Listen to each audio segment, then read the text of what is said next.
Question ay galing sa 2538. Ano po ang dapat kong gawin sa pinautang kong kaibigan ng halagang 250,000 pesos na umabot na po ng 1 taon?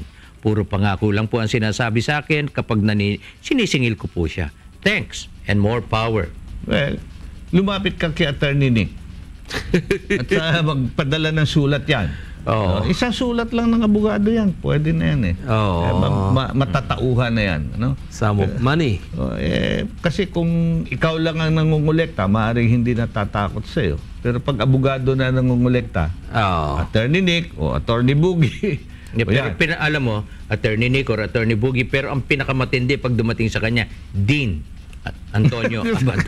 Apakagaling, biro mo, Dean.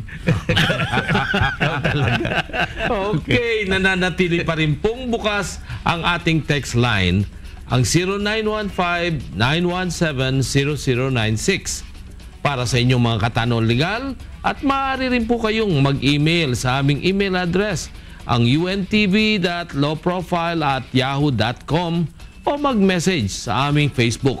I-search nyo lang po ang Law Profile page. At kung gusto nyo na rin po mapanood ang ating mga past episodes, maaari po kayong bumisita sa ating website, www.untv.com.